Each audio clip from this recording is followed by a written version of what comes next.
Facebook అధినేత Zuckerberg ఇప్పుడు ఒక పెద్ద వివాదంలో చిక్కుకున్నాడు. అది ఇప్పుడు టెహ్రాన్ అంటే ఇరాన్కి సంబంధించిన ఇరాన్ రాజధాని ఆ పేరుతోనే ఉన్నటువంటి డాక్యుమెంట్స్ కొన్నింటిని ఇప్పుడు ఇజ్రాయెలు అమెరికా డీకోడ్ చేసినప్పుడు జుకర్బర్గ్ $47 మిలియన్ ఒక ప్రోగ్రాము వీళ్ళతో ఒప్పందం చేసుకున్నాడట. ప్రాజెక్ట్ లుకింగ్ గ్లాస్ అని. దీంట్లో మనకి ఇన్స్టాగ్రామ్లో చిన్నపిల్లల ఫోటోలు ఉంటాయి కదా, ఆ ఫోటోలన్నిటినీ కూడా వీళ్ళకి ఇచ్చారట. హారిజన్ బ్రిడ్జ్ ఎల్ఎల్సి అన్నటువంటి సంస్థ పేరుతో ఇదే ఒక టైటిల్ పెట్టి మరి వీళ్ళకి ఇచ్చారట.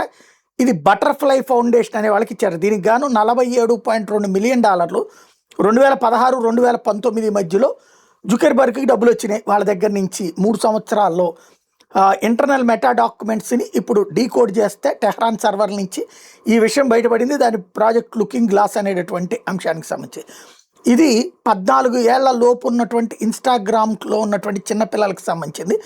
12.4 మిలియన్ ఫేసులు ఇందులో వాళ్ళకి ఇవ్వబడ్డాయి అన్నటువంటిది. అసలు ఎందుకు వాడతారు ఏంటనేది తెలియదు, కానీ ఇది డేటా చౌర్యం అలాగే ప్రైవసీకి భంగం కలిగించారంటూ ఆరోపణ. దీని మీద విచారణ ఆదేశించినటువంటి నేపథ్యంలో జుకర్బర్గ్ సహకరిస్తాడు ఫెడరల్ దర్యాప్తు సంస్థలకి అంటూ ఇప్పుడు ఫేస్బుక్ మెన్షన్ చేస్తుంది అన్నమాట.